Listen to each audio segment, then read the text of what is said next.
Hey guys, இன்றைக்கி நம்ம dandruff treatment தான் பார்க்க போகிறோம். டேண்ட்ரஃபில் பார்த்தீங்கன்னா 2 டைப்ஸ் இருக்குது. ஒன்று வந்து ஆயிலி டேண்ட்ரஃப், இன்னொன்று வந்து ட்ரை டேண்ட்ரஃப். எனக்கு பார்த்தீங்கன்னா ட்ரை டேண்ட்ரஃப் தான். இதை நம்ம எப்படி கண்டுபிடிக்கலாம் அப்படின்னா, ஸ்கேல்ப்பை வந்து நம்ம லைட்டாக ரப் பண்ணி பார்க்கும்போது அது பவுடரியாக இருந்ததுன்னா அது வந்து ட்ரை டேண்ட்ரஃப். அதுவே வந்து ஃப்ளேக்ஸ் மாதிரி வந்துச்சு அப்படின்னா, ஹேரை வந்து பிசுபிசுப்பு தன்மையாக வச்சுருக்கு அப்படின்னா அது வந்து ஆயில் டேண்ட்ரஃப். எந்த ஒரு டேண்ட்ரஃபாக இருந்தாலும் நம்மளோட ஸ்கேல்ப்பை வந்து டேமேஜ் பண்ணி நம்மளோட ஹேர் க்ரோத்தை கம்மி பண்ணுது.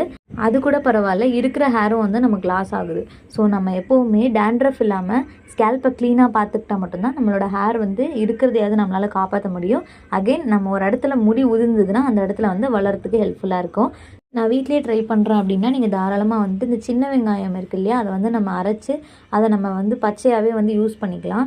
அதுவே வந்து அந்த ஜூஸ் வந்து சில பேருக்கு இரிட்டேஷனாக இருக்கும். ஸோ அதனால் நீங்கள் வந்து பார்லர்லேருந்து ட்ரீட்மெண்ட்ஸ் எடுத்துக்கிறதுனால எடுத்துக்கலாம். எனிவே அட்லாஸ்ட் நீங்கள் வந்து ஸ்கேல்ப்பை க்ளீனாக பார்த்துக்கணும். ஹாப்பியாக இருங்க, ஹெல்த்தியாக இருங்க. Thank you, ta-ta.